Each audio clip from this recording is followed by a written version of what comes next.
everyone. Rick Scott and Nico Rhodes formed the group Roots and Grooves. Born from Appalachian Mountains with a dulcimer, you got classical music, jazz, a keyboard.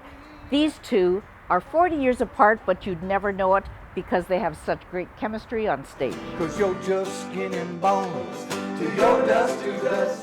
To get what you need, you gotta do what you must.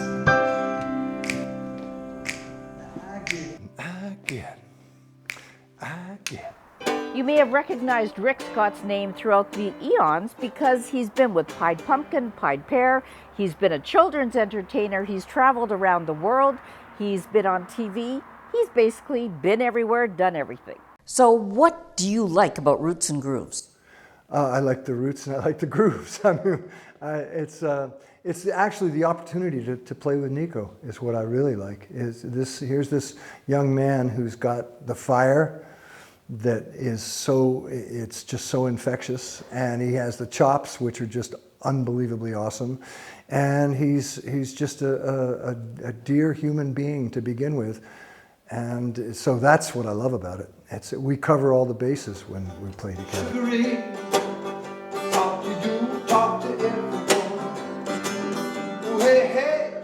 So Nico, I understand you sent Rick Scott a fan letter when you were 8 years old. I was the biggest fanboy. My playlist when I was a kid was Beethoven, Jerry Lee Lewis, Charlie Parker, and Rick Scott. And there was just kind of a continuous cycle of that. And I wrote Rick a letter when I was quite young because I'd lost a tooth. And he advised me that there might be money involved. So I very, very much appreciated that. I made a couple dollars off of that exchange. And then we crossed paths throughout the years. I followed him and saw him when I was 12 on Newcastle Island, and eventually orchestrated his children's show for the Vancouver Island Symphony, and that brings us to where we are today. It's been quite the journey.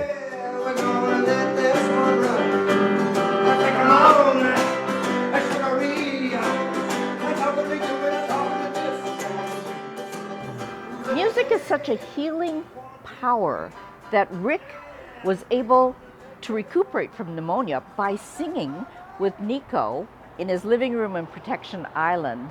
And they have brought this to a whole new level with Roots and Grooves. And why the dulcimer? Why? What I really want to say is why not? The dulcimer called me. The dulcimer was hanging on a wall in a music store that I walked into. I'd never seen one before. And I just stood staring at it. 2 hearts for sound holes?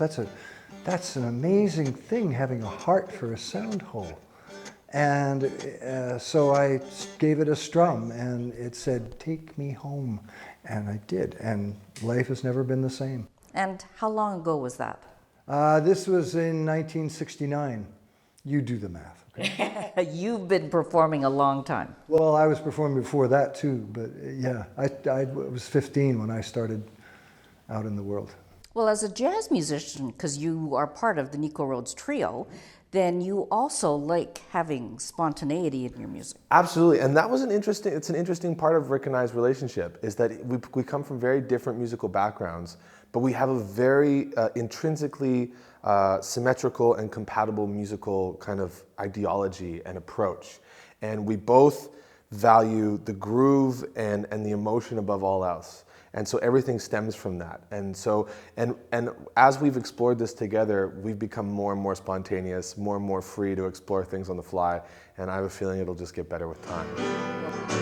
Thanks to the Visitor Center, where we were able to do this interview in the beautiful boardroom. From the Vancouver Island Visitor Center, this is Judi Murakami for Shaw TV.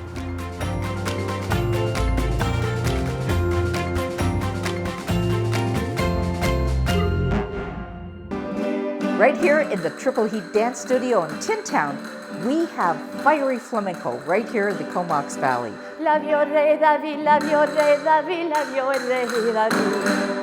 Brittany Christina Bowman is a singer who is accompanying flamenco dancers. Her husband, Oscar Robles, is the guitarist. He's from Mexico City. How much more multicultural can we be?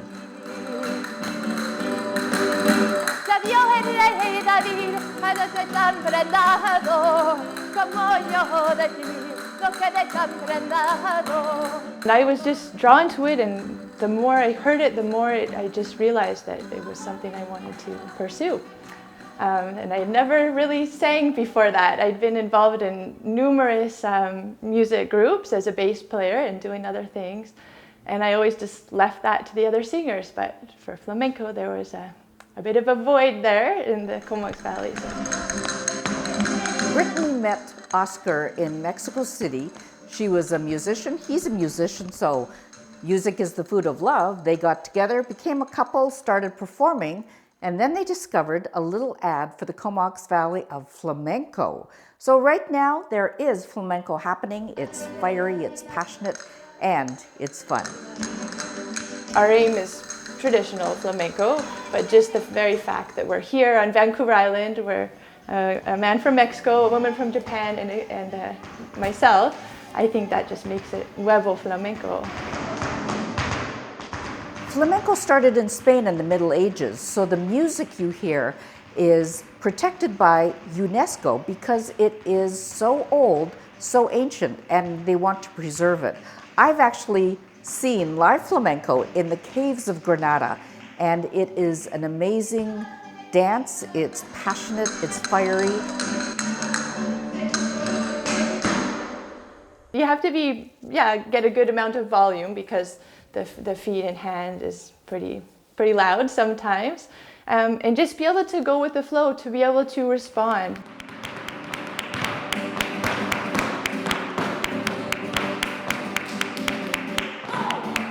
I guess the word to describe flamenco would be fiery and earthy, because you are relying on the sense of music. So it may be the guitarist, it may be the singer, it may be the clapping, or it may be the dancer. They all take their turns, just like jazz. So if you would like to learn more about it, you can go onto Facebook, look up Oscar Robles or Brittany Christina to find out more about when they're performing. From Triple Heat Dance Studio in Tin Town, this is Judi Murakami for Shaw TV.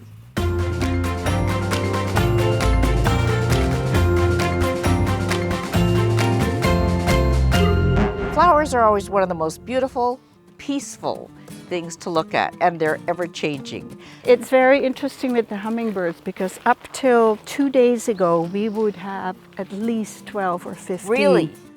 Ellen Van Heerden has chosen this lot specifically because it has 0.7 of an acre, and there's lots of different places to have different styles of garden. Well, this is a perennial garden, which means there's not much in the winter, although I shouldn't say that. Lots of plants will stay up in the winter. But this is the time of year when it's really exciting, when things are starting to come up. And then in the middle of summer, you can't see the fence anymore. It's that full of very high perennials. We've got gardening for the birds, we've got the natural garden, we've got gardening for bulbs, and an area where you can look out and enjoy. And why did you want that large a garden? Well, what struck me in this garden is that there are quite a few areas that are natural. So there's quite a large forested area that I have left the way it is. And it still has a lot of sun, a sunny area as well. So it just kind of struck a chord with me that I could make a combination of a more organized garden and a natural garden.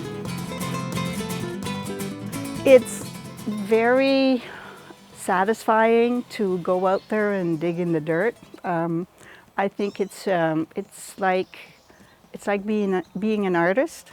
I feel like I'm combining plants as if I'm making a painting. I get really excited about just looking at plant material and how beautiful it can be at any phase of growing and dying. And so it's multifaceted, and it gives me a lot of satisfaction. From beautiful sunny Craigdarroch Beach, this is Judi Murakami for Shaw TV.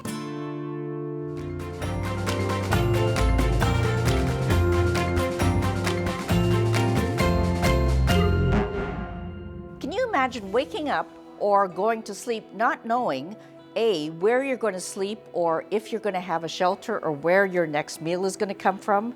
These are the problems faced by people on the street, and one of the organizations that helps them is Dawn to Dawn.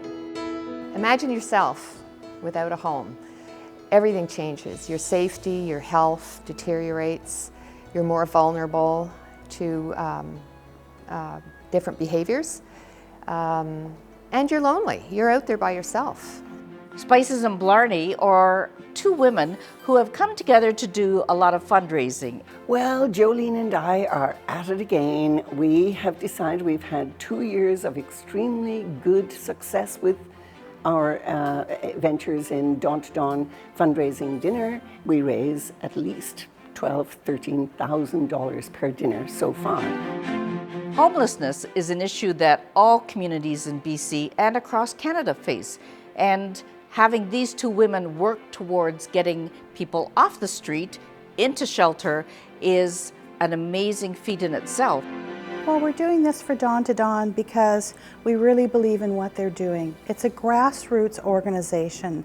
They house and co-house those people experiencing homelessness in the Comox Valley. They provide life skills, recreational opportunities, and integration into the community, which is so important to destigmatize these folks who are going through this particular period of their lives. The recreation program, helps to build community among that population, and as well as integrating with people that participate as well in those recreation things. We have a soccer team and different things throughout the year, so it's year-round. The residential program, when people are ready, we place them and get them started, keep the support going. Some people want to find employment, and we help them get ready for that and make the community contacts that will support them. For the Comox Valley, this is Judi Murakami for Shaw TV.